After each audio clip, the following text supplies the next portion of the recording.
Welcome, welcome, folks. Thank you for tuning in to this TRINI Corner episode where we're introducing Mrs. Alicia Aberdeen Jones, artist and entrepreneur.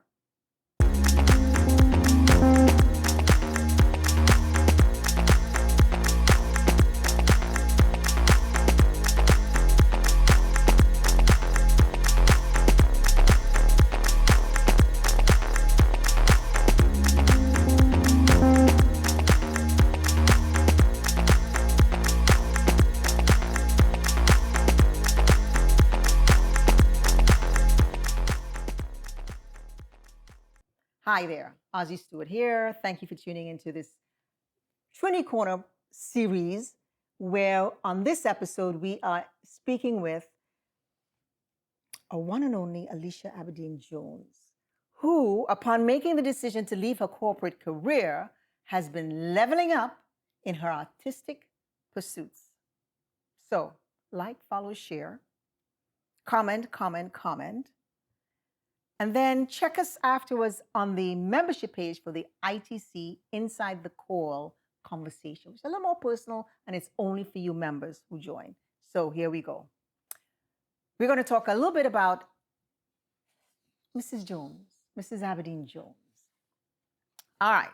Alicia Aberdeen Jones is a multifaceted artist and entrepreneur, and renowned as the founder and co-owner of Alicia Aberdeen Art, LLC, a creative venture she established with her husband, combining their professional expertise in finance, accounting, and contract management. Of course, you've got the art. Can't forget the art. While her corporate background ensures her shrewdness in business, Alicia is the creative engine of the company, an accomplished artist, and an inspiring educator. Born in Trinidad, Alicia moved to New York City in 2002, leaving behind a corporate career in 2009 to pursue her artistic passions. Starting with an internship at the Brownstone in Harlem, she began to immerse herself in the art world, honing her business acumen while nurturing her creative talents. Alicia later worked at a Cisco Partner, where she served in management for 5 years, all while continuing her artistic journey. Her first public exhibit took place in 2005. I remember she's just up here 2002. 2005 at the Trinidad and Tobago Consulate in New York City, where she was the sole female artist featured among 6 Caribbean creatives. The positive reception of her work led to numerous commissions, including her first major piece, The Dance, a 3-panel artwork inspired by Ernie Barnes's Sugar Shack, tailored specifically to a client's vision. Alicia's artistic style is immensely versatile, embracing various media from 2D animation and specific effects to painting and mixed media.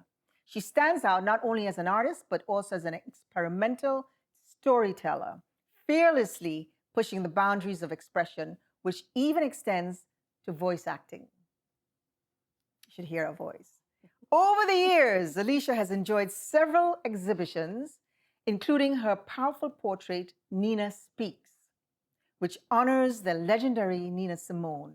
This 24-karat gold-fused piece was featured in the Nina Simone Experience in Atlanta and caught the attention of Simone's daughter, Lisa Simone Kelly. A devoted mother, Alicia welcomed her daughter Zoe in 2011. Shortly after earning her bachelor's degree in media arts and animation, she began teaching art at a Catholic school and continued to build her portfolio, frequently showcasing her work across galleries and events in New York. Notable moments in her career include being a featured artist at the Vanderplas Gallery in 2018 and hosting various paint nights throughout the year. Her first solo show, Paintings in the Garden, debuted in September 2019 and celebrated its successful 6th installment in December 2024, garnering, and that's just recently, garnering a proclamation from New York Senator Kevin S. Parker in recognition of her contributions. And that's just a tidbit. Now we're going to get into some conversation. So, Mrs. Aberdeen-Jones, how do you integrate your background in finance and contract management into your work as an artist and business owner? Well, particularly the contract management bit of it has helped me so much to avoid being taken advantage of. As artists, we real ignorant to our rights, to, to all the elements that we face and have to deal with as artists. And a lot of times we don't understand that intellectual property is a real thing. Yes. So I would say that is huge. The finance, obviously, you understand how to balance a ledger, you understand what credits and debits and how it, the whole bigger picture. But you don't always follow. Especially when in the arts, you need that. You still need financial management. Right. What challenges did you face establishing the LLC? None, really. None. Okay. It was very easy to start up. The challenge is to keep it going. Right. The challenge is to make money every year. Yes. You want to report profits in your tax return every year. Yeah. I know I did actually report a loss. I think it was just after COVID, the year after COVID. But for the most part, we've been able, as small as they've been, whatever it is, able to report profits. So that's the challenge, is keeping it going, because especially in my situation where I'm a one-man show, I need to hire. I really do. Right. If I am to create the way I really need to create, I need to hire. Right. Interns. In terms of, have you looked at interns or anything like that? Or is that not the kind of hiring that you need? So I haven't looked at interns in a serious way, unless it's family studying. I need help that knows exactly what they're doing. Not that interns don't. Would it be within the creative aspect that you need help with, or is it the management of the business? So what I believe I need help in is the management of the business, as it pertains to keeping the creative side of things fresh and individual. Because, I mean, there's so many creators and creatives out there doing amazing stuff. How do you differentiate yourself? How do you separate yourself? And I think having experienced eyes and minds advising and guiding is always a plus. I like to say that I understand my lanes. And even though I wear several hats, I understand that if I need to scale effectively or even focus effectively on one thing, I need help. And, I need good help. I need solid help. Yes? How do you balance your responsibilities now as artist, teacher, businesswoman, and mother? Getting in your business. Yeah, that's a tough one. By the grace of God. Really. I guess I'm very good at compartmentalizing. I think accounting does that for you. So, I mean, the same way I have to understand when I'm dealing with the people, as I like to call it, any employer, when you're dealing with the people money. It's the same way I try to approach dealing with the household and balancing that with outside. It's tough, but how do I do it? I allocate time as best I can, literally. And I make extra time by using the hours that most people use to sleep. Right. I have to, I would be lying if I didn't say that I use those wee hours of the morning times a lot in order to balance things out. So that's Loss therein. of sleep is part of your life. That's the side effect, right? So I'm trying to focus on getting sleep because, you know, we're not spring chickens anymore. Who is we? You're absolutely right. You're absolutely right. So, what themes or messages do you aim to convey generally through your art? I like to talk about, like I believe most artists do. I like to talk about the things that affect my life and the things that affect people and their lives.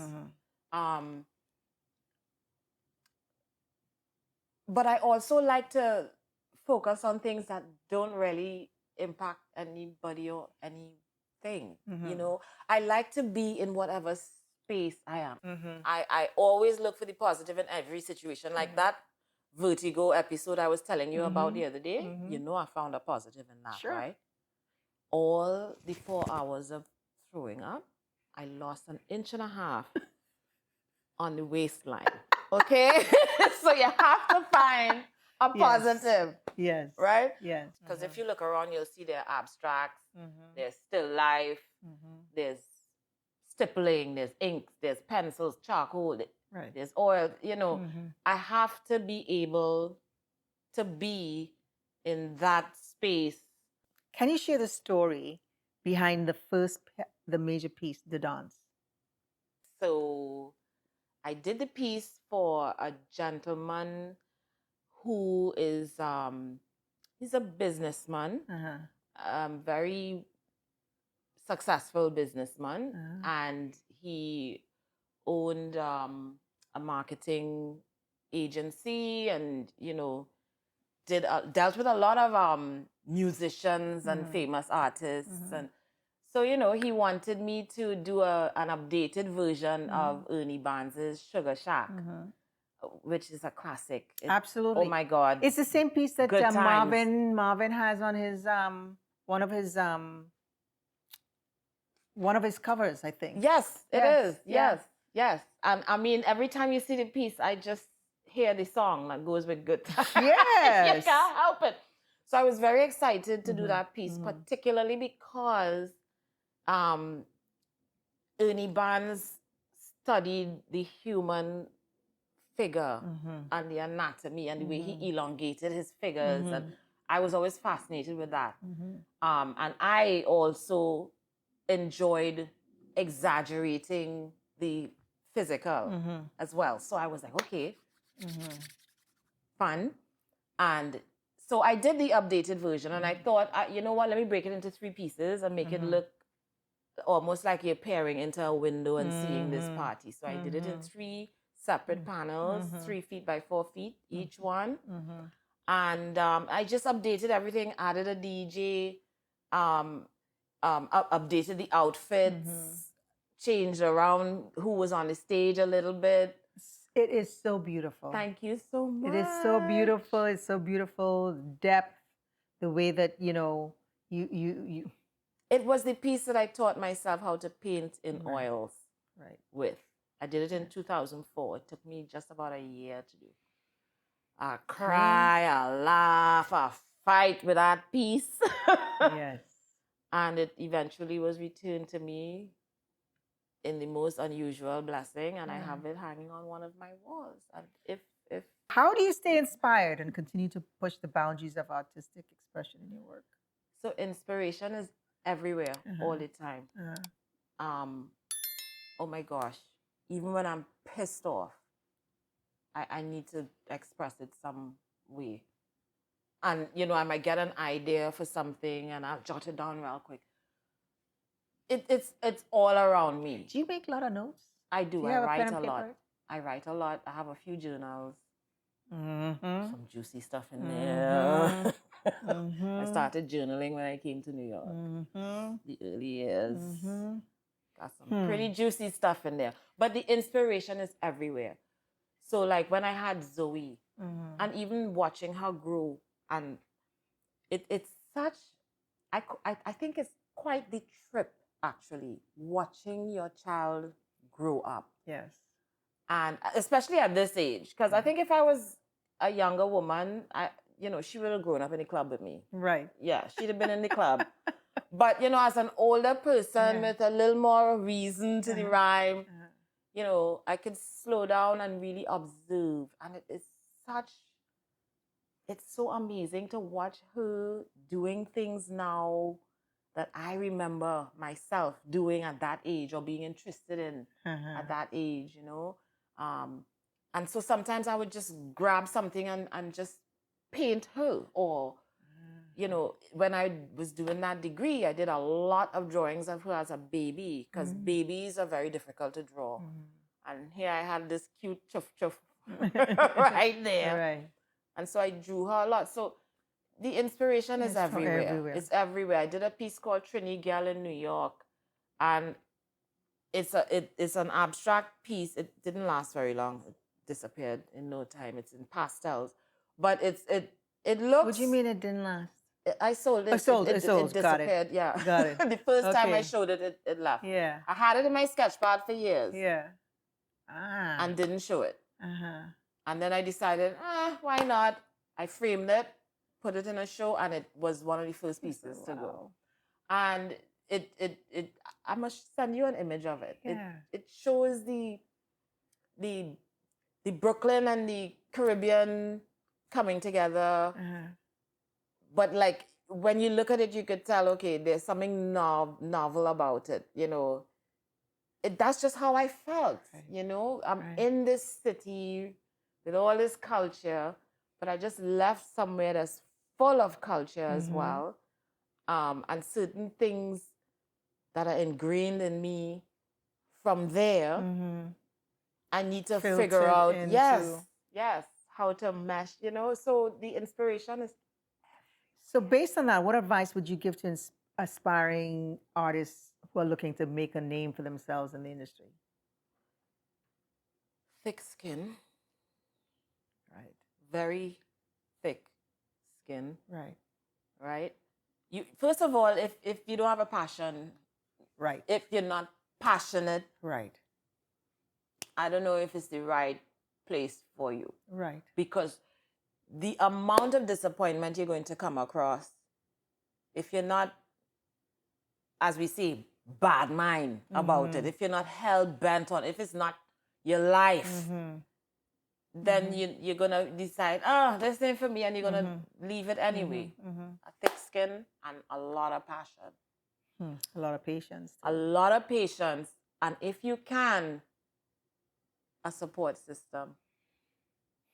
Because once a support system is in place, it allows you to create. When you have to think about the bills, even though some of the most interesting creations come out of the struggle and the strife, and those are going to be there anyway. But it becomes a lot more difficult to create when you're on you don't know what tomorrow is bringing. Which brings me to a point. Is it okay to talk about something I read in your book? I know we shouldn't. You see that chapter? Which? So is surrender? Yes. Oh, gosh. Oh, okay. And it spoke directly to some of my experiences with making the choice to become a creative. Be passionate, have a thick skin, and if you can, hold on to that support. Why did you begin including other artists and entertainers, even though I know in your exhibits? I know that's part of who you are. It is. But explain it to our audience. So I didn't follow your conventional educational journey, right? And because of that, there's a lot that I didn't really know or grasp or got in with that you would, having done the college, the typical college life and the college experience and the college connections and the internships and everything that go with that. Right. So I found myself literally like in oblivion. Right. So you didn't have to compare yourself with anybody else. You Right. just did. That's right. I And so- identify with that. And so what I decided was, oh, I know there's a whole lot of people like me out there Right. who don't really know which way to go, but they know they want to Right. go forward with this. Try to target them. And because I always believe in help. It's I call it an affliction. I must help. It's, you know. Yes. But in so doing, I also target the established artists as well, because I believe it should be an integration, and I believe it should be a push and pull, right? And like, for instance, one year I had, is it okay to name? Yeah. I had Mr. Alvin Clayton Fernandez, who I think I told you was one of my favorite artists. Correct. To show. He was the most humble, and this is an ex-GQ model, first Black, I believe, GQ model. We should fact check, so I'm not misspeaking here, but he was a big deal. He still is, right? He's the owner of Alvin and Friends, who you always hear on the radio with WBGO, always hosting something. The jazz up there is amazing. The food is amazing. He's well-traveled. And he just graciously was like, of course, right? And when I show someone like him alongside someone like Tim, Right. TiVo, Right. the pointillism artist, who hardly anybody knows about. Right. To me, that it causes a push and pull that is very healthy. Correct. I don't understand why, especially as creatives, it's across the board again, but especially as creatives, we tend to be so cagey. Right. And we don't want to share. Right. And this is mine. Right. And that's yours. Right. And, and I can't be like that. To me, there's enough space for all of us to be fabulous and amazing. And that's why you are going to keep seeing the rewards that you're seeing. Yes. Okay, so name 3 other artists that you brought into your exhibits. Just any 3? Any 3. Any top 3 that come to mind. Okay, so I just spoke about Alvin. Right. Adele Todd. Right. Even though I have not been able to show as much of her as I would like. Yes. She is an amazing Trinidadian fabric. Yes. Is what you call it. She's into embroidery, and I don't want to understate her. All right. She studied at Pratt. Right. Okay. Yes. She's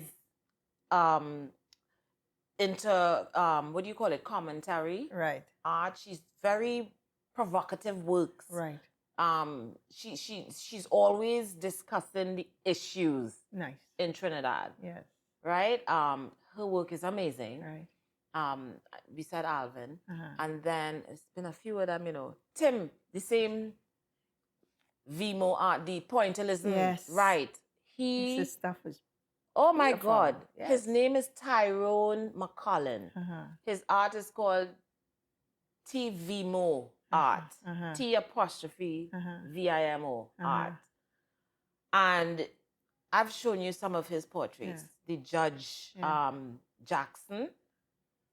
The Sparrow, he takes, what's it called?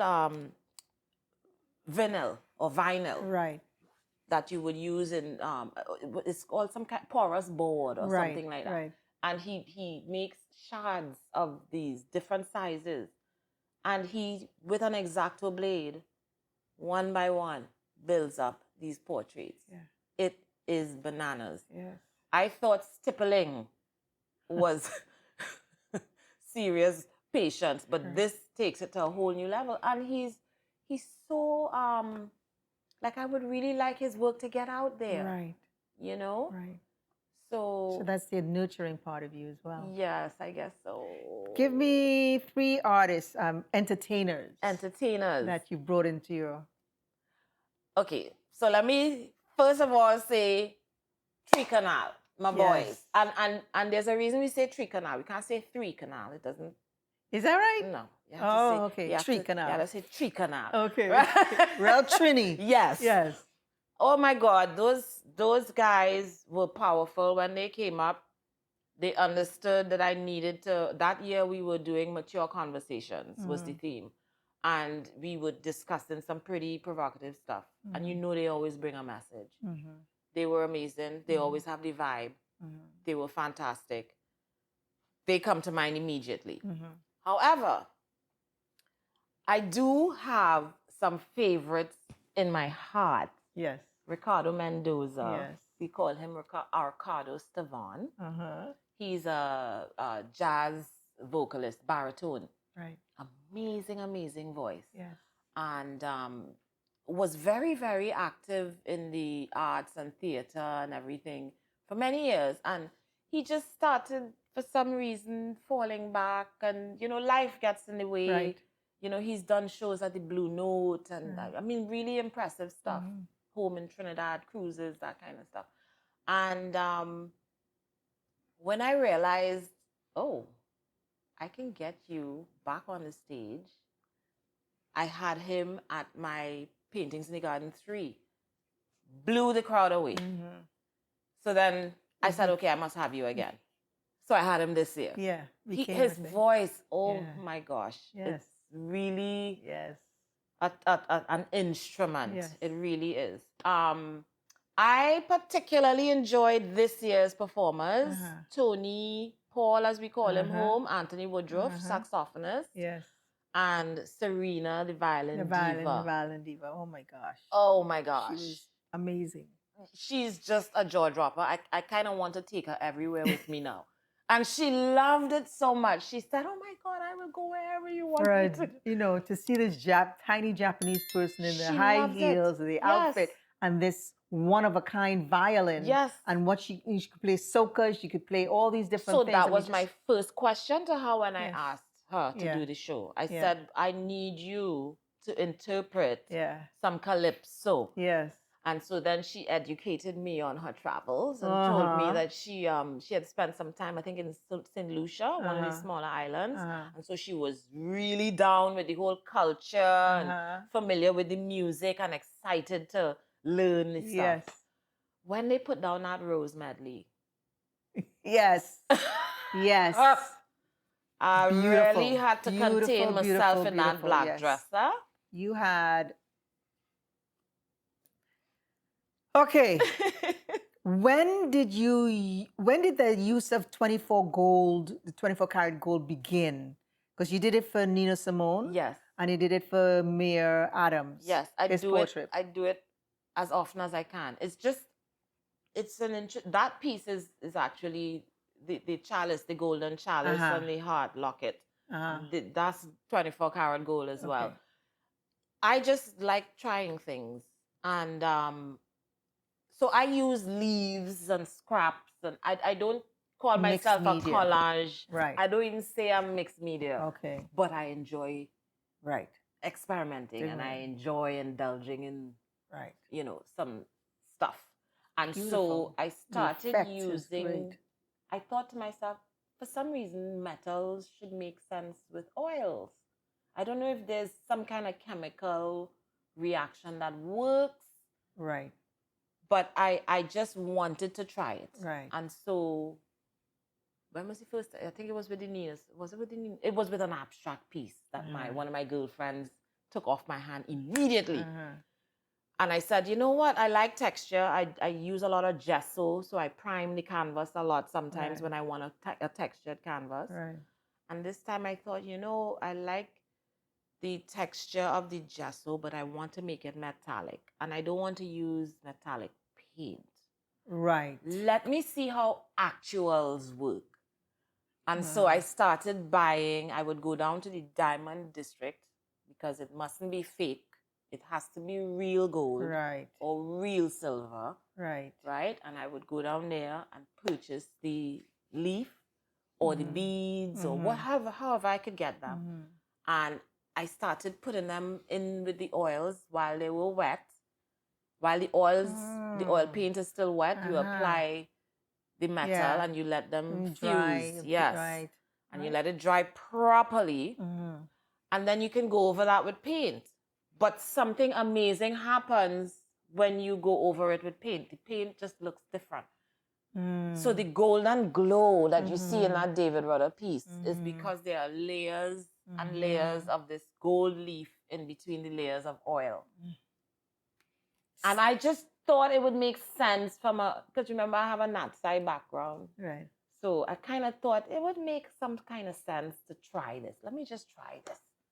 So which was first? It was Nina Simone first and then May Adams after? Yes. Nina Simone came early 2010. When I left corporate America, I got a call that very year, and I got the YGB award, Young, Black, and Gifted, done by Netlinks NGO. It's Carl Gray is the guy's name. And I was nominated for the Nina Simone Award, for artistic excellence in entrepreneurship, something like that. Colin Williams and I were the first two to get that award. How did you come about doing the mayors? I was asked to do the mayor's portrait by a fellow Trinidadian who is very involved in the mayor and all the political activities that go on in Brooklyn. And so I did the portrait and I decided it's the mayor, so of course I'm going to go all out. I did it in gold. He loved it. Right. And decided to show it to the audience on stage. Right. And so that's how that photo op came about. That must have been a proud moment for you. It really was. It really was. Do you approach commission work differently than personal projects? I do. I try to. I do. I try to, with commissioned works, I try to really stay on the professional side of things. Right? Personal projects, are just that. So there's a lot of give and take and leeway, but with a commissioned piece of work, you want to make sure your charge was reasonable. You want to make sure you get paid. You want to make sure the client is happy, more than satisfied. If they're just happy, I'm not. I don't think I've done my job. So that's how I approach. I'm very hard on myself when it comes to commission work. I believe in a contract. People do not understand that when you sell a painting, it does not mean that you have sold the rights to the image. People don't understand that. Right. In fact, people just don't know that. Right? And so, because of my experience in contract management, because there are prints and all of this stuff that happens. Listen, that's how you aren't supposed to print somebody's artwork without their express permission. You're not supposed to reproduce it. This is why that piece stays right on that wall, and I don't really use it for anything. I don't mess with copyright infringement. It's serious business. Correct. You've got to be very careful about how, where, who. You have to be careful. Correct. Right? And especially if it's ideas that haven't been documented. Right. Because then somebody will happily document them for you. Yes, I almost had a situation even with the book. If there were no financial constraints, what would be achievable? Oh my God. Take everything away. What would be achievable? For you, like right now, today. Paintings in the garden on the moon. On the moon. No, there's really, I believe the sky is the limit. My husband thinks I'm crazy. He has come to realize that, okay, she's not that crazy, but she crazy. Right. Like Wendell Man Warren from Tricanal, he said, to get things done, you have to be a little crazy. And Alicia Aberdeen, good crazy. Yes. Right? Yes. Because when I imagine something, the fact that I could think about it to me means there must be a way to do it. What impact do you hope your art has on the community and social issues such as homelessness? Right. So I want people to respect the idea of art being a real means of communication, of it's a real thing that anyone can pursue once you have the passion and actually make something of yourself. that was one of the things I wanted children in the school that I was teaching to understand, that is, it doesn't have to be viewed as a hobby, right? I want people to understand also that it can be so effectively used as a means to other ends. For instance, what we do in terms of our philanthropic causes. All right? Yep. When those, for instance, my twin students who are on the spectrum and doing marvelously well, the first time they did paintings in the garden and they understood that when they sell a piece, they are contributing to something bigger than them. Right. The first time they actually understood that, they were super excited. I couldn't keep up with them. They wanted to do a piece every week, every 2 weeks. They want to do work, right? So I want people to be excited about what art could do and where it could take us, right?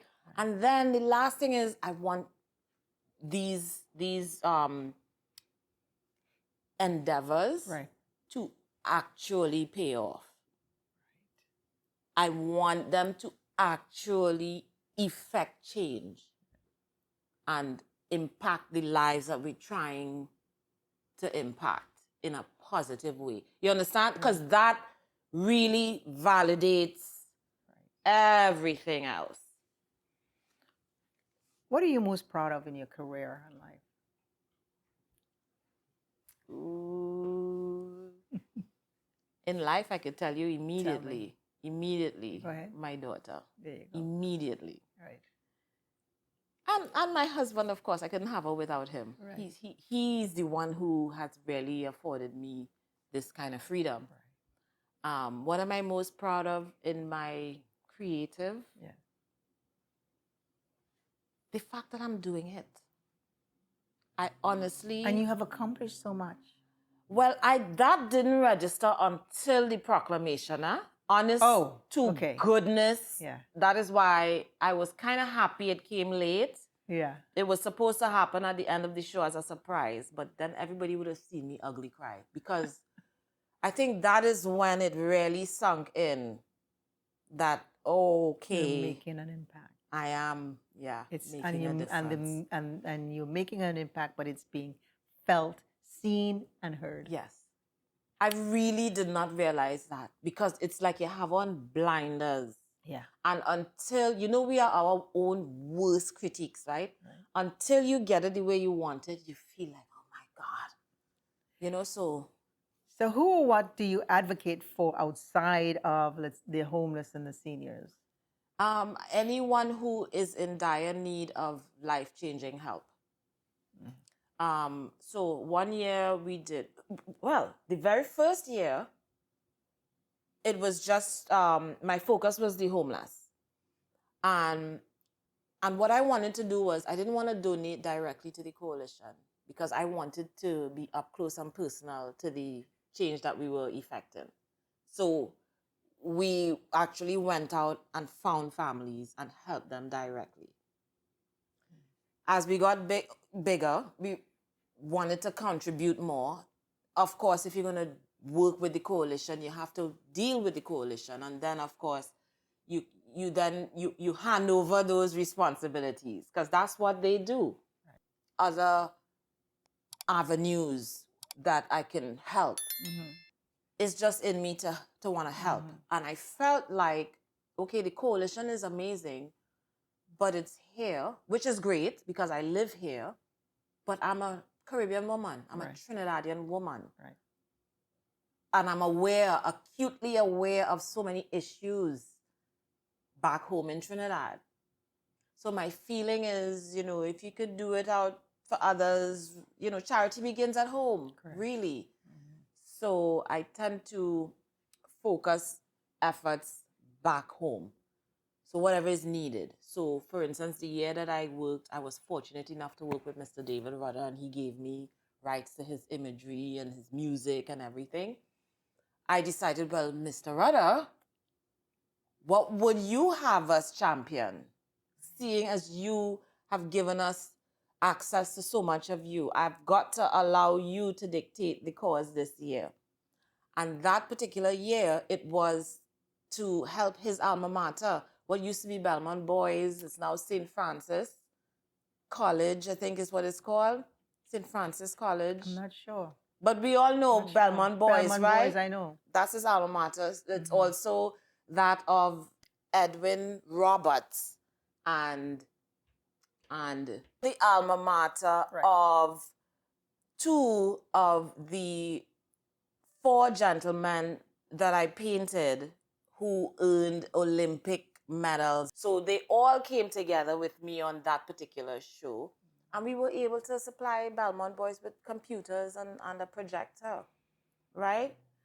The year after that, we helped with the Tommy Joseph Medical Fund, right? And now we've arrived at Serenity Place. It's a rehab center for women in Trinidad. And anybody who knows me knows that my brother, who is a recovering addict for the last 30-something years now, I am bound to focus on that. So what are the future projects or goals that you have in mind for AA Art, for AAA LLC? I want to become a household name. I want to continue to collaborate with not just other artists, but companies and visionaries in the areas of helping, right? Not just to further the art and the artists themselves, but to actually fuse the two and make them become synonymous with each other. But that's going to take some years. In the immediate future, though, I have paint nights for the first quarter of next year. Every month, I think I'm doing 2. And then what's really big that I'm looking forward to is taking the art show to Trinidad. We are looking to do that in May. Some serious collaborations when we make that trip. So we need to talk about that down the road. Yes, we do. All right. Yes, well, we do. I'm going to say at this juncture, thank you very, very, very, very, very much for this first conversation, Alicia, for spending this time with us. Thanks to Cheese, please, and our OTC team, and to you, my audience, for supporting us. Thank you for your valuable time. Again, like, follow, share, comment. You know we have a store. Become a member, where you experience 24 episodes yearly for the tiny $35, right? Information and conversations that are only for you, found only on the website. And for the inside scoop, next conversation, check us out with Mrs. Alicia Aberdeen-Jones. And as I always say, please care to share. Remember, when you're on your beat, stay on the sunny side of the street safely. Be health conscious. Be kind to one another. And don't forget to give thanks for the little and big gifts as we strive through into this beautiful life. So see you on ITC with AAA Jones, Alicia Aberdeen-Jones. Website is AliciaAberdeenArt.com. There you go. One more time. AliciaAberdeenArt.com. And if they want to find you on socials, where do they do that? At Alicia Aberdeen Art, IG, Instagram. Yes. Okay. And Alicia Aberdeen, Facebook. Can't miss out, right? It's always Alicia Aberdeen. Yes. Whatever you're going to look at, Alicia Aberdeen. Check us out. Next conversation, ITC, Inside the Call.